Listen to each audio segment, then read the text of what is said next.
ಪೂಜೆ ಇಲ್ಲ. ಏನಕ್ಕೆ ಅಂತ ಅಂದರೆ ಇವತ್ತು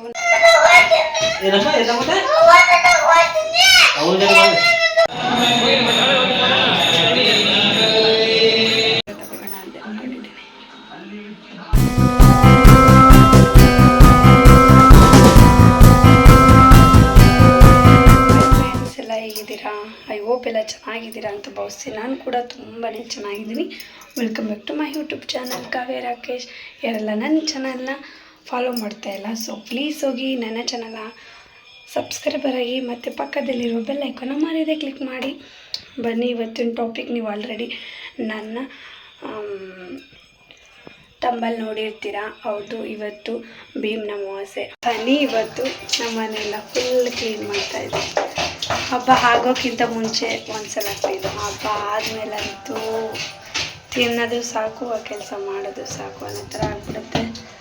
ನೋಡಿ, ನಮ್ಮ ಬೈರ ಕಾಯಿಗಳನ್ನ ಎಷ್ಟು ತಂದು ಸೇರಿಸೋದು ಗೊತ್ತಾ. ಮಂಜು ಬೈರ ತಂದಿರೋ ಕಾಯಿಲಿ ಇವತ್ತು ಕಾಯಿ ಒಬ್ಬಟ್ಟು ಮತ್ತು ರವೆ ಉಂಡೆ.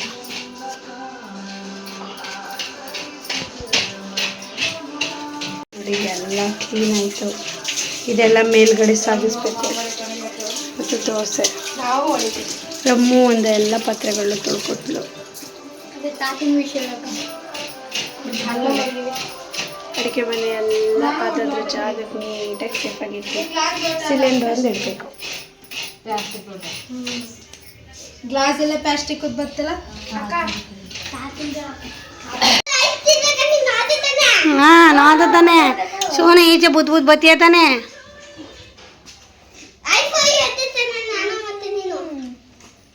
ನೋಡಿ, ನಮ್ಮ ಎತ್ತು ಬಂದವನೆ.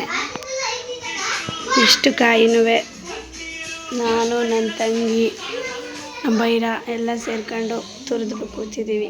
ಟೈಮ್ ಇವಾಗ 2 ಗಂಟೆ.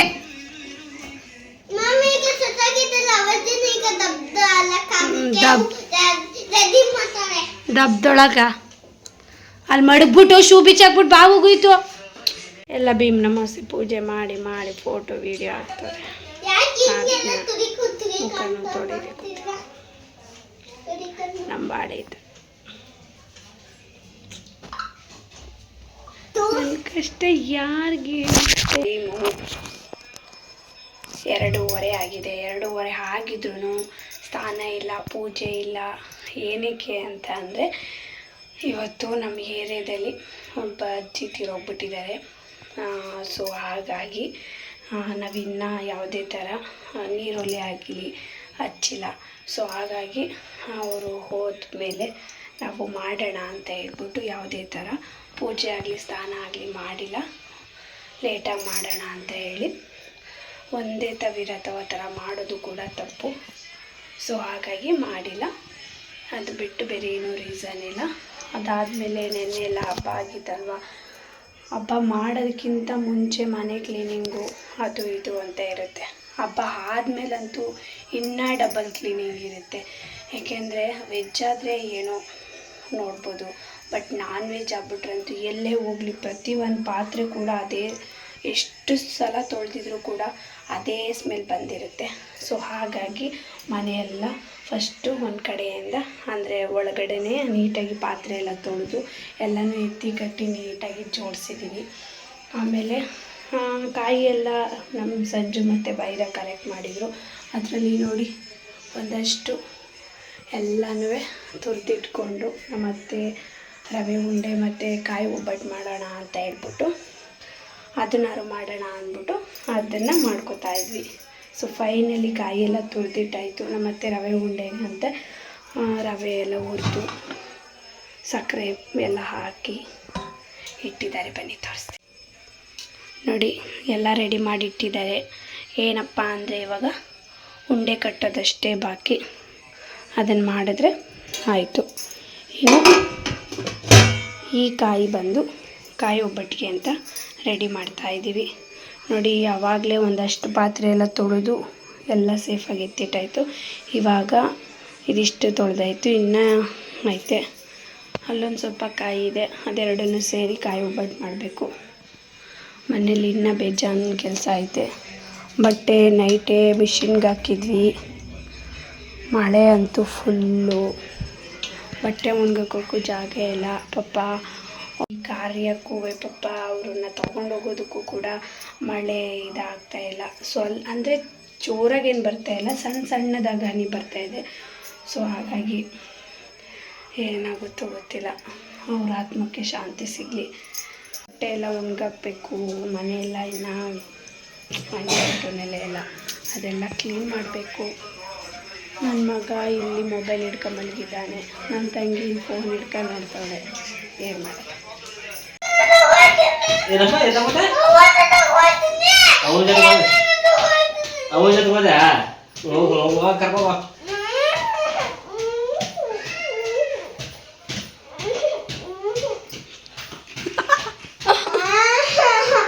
ಇದು ಸುಮ್ಮನೆನುತ್ತೆ.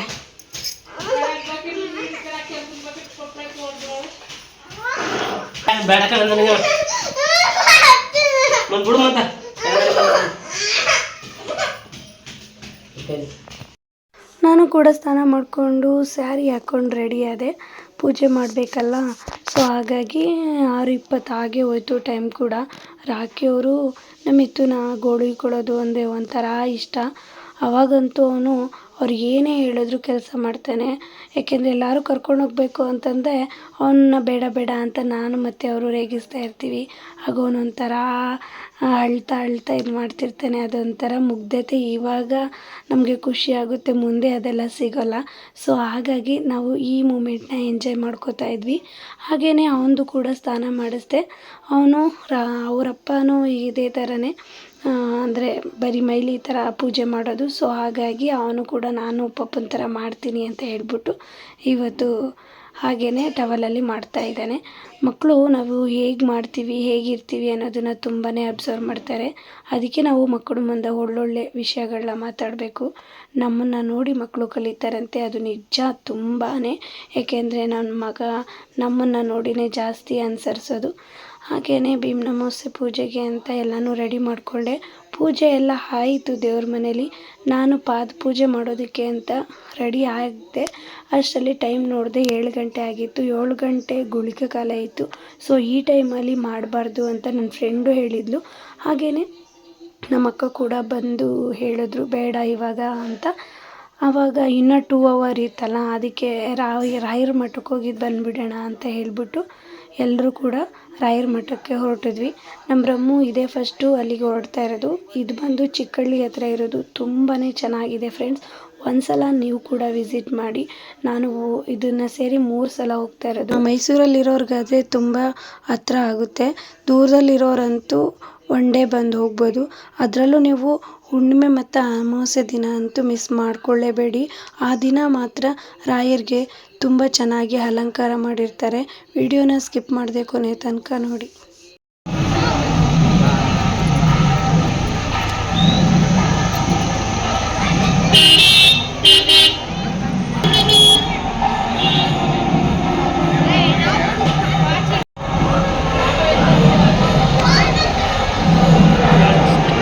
ಬಾ ಕೆಳಗಡೆ ಹೇಳಿ ಸರ್.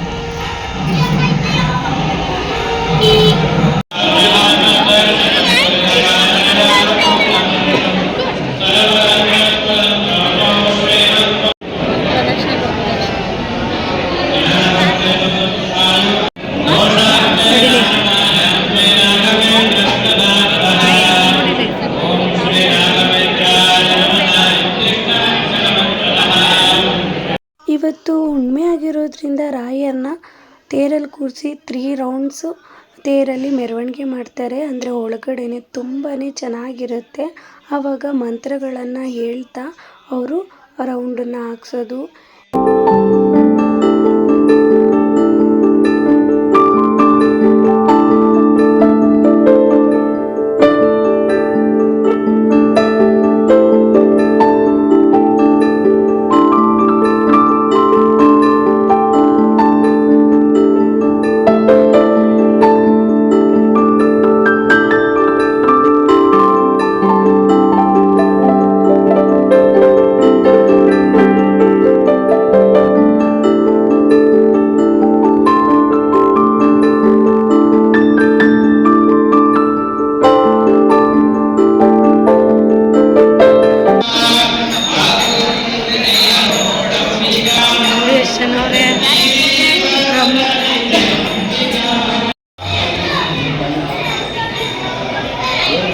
ಹೆಂಗ್ ಬಂದಿದ್ದಾರೆ ಅಪ್ಪ ಮಗ ತಿನ್ನಿಸ್ಕತ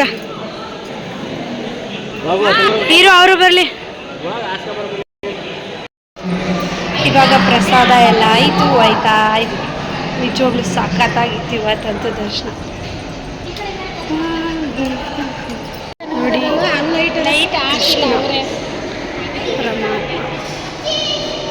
ಅದು ಊಟದ ಹಾಲು ಊಟ ಮಾಡ್ಕೊಂಡು ಇಲ್ಲಿಂದ ಈ ಕಡೆ ಬರೋದು.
ಫೈನಲಿ ಟೆಂಪಲಿಂದ ಬಂದು 9 ಗಂಟೆ ಆಯಿತು.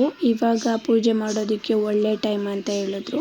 ಓಕೆ ಅಂತ ಆಲ್ರೆಡಿ ನಾನು ರೆಡಿ ಮಾಡಿ ಇಟ್ಬಿಟ್ಟು ಹೋಗಿದ್ದೆ ಪೂಜೆಗೆ. ಫೈನಲಿ ಪೂಜೆ ಎಲ್ಲ ಮಾಡಿದೆ. ನನಗಂತೂ ತುಂಬಾ ಖುಷಿ ಆಯಿತು. ನನಗೆ ರಾಖಿಯವರು ಅಮೌಂಟ್ ಕೊಟ್ಟರು ಏನಾದ್ರು ತೊಗೊಮ್ಮ ಅಂತ. ಬಟ್ ನಾನು ಇದಕ್ಕೆ ಕಾಲುಂಗುರ ತೊಗೊಂಡಿಲ್ಲ ಅಲ್ವಾ, ಸೊ ಕಾಲುಂಗುರ ತೊಗೊಳ್ಳೋಣ ಅಂತ ಇಟ್ಕೊಂಡೆ. ಅವ್ರು ನಮಗೆ ಏನು ಕೊಡ್ತಾರೆ ಅನ್ನೋದಕ್ಕಿಂತ ಮುಖ್ಯವಾಗಿ ನಾವು ಅವರನ್ನು ಎಷ್ಟು ಅರ್ಥ ಮಾಡ್ಕೊಂಡಿದ್ದೀವಿ ಅನ್ನೋದು ಮುಖ್ಯ. ಅಷ್ಟರಲ್ಲಿ ಟೈಮ್ ಕೂಡ ಆಗಿತ್ತು. ನನ್ನ ಮಗನಿಗೂ ಕೂಡ ಹೋಮ್ವರ್ಕ್ ಬರ್ಸಿರಲಿಲ್ಲ, ಹೋಮ್ವರ್ಕ್ ಎಲ್ಲ ಮುಗಿಸಿದೆ. ಈ ವಿಡಿಯೋದಲ್ಲಿ ನಾನೇನಾದರೂ ತಪ್ಪಾಗಿ ಹೇಳಿದರೆ ಕ್ಷಮೆ ಇರಲಿ. ಏನಾದರೂ ತಿದ್ಕೊಳ್ಳೋದಿದ್ದರೆ ಖಂಡಿತ ಕಮೆಂಟ್ ಬಾಕ್ಸಲ್ಲಿ ಕಮೆಂಟ್ ಮಾಡಿ. ಈ ವಿಡಿಯೋ ಇಷ್ಟ ಆಗಿದರೆ ಲೈಕ್ ಮಾಡಿ, ಶೇರ್ ಮಾಡಿ ಮತ್ತು ಸಪೋರ್ಟ್ ಮಾಡಿ. Thank you for watching.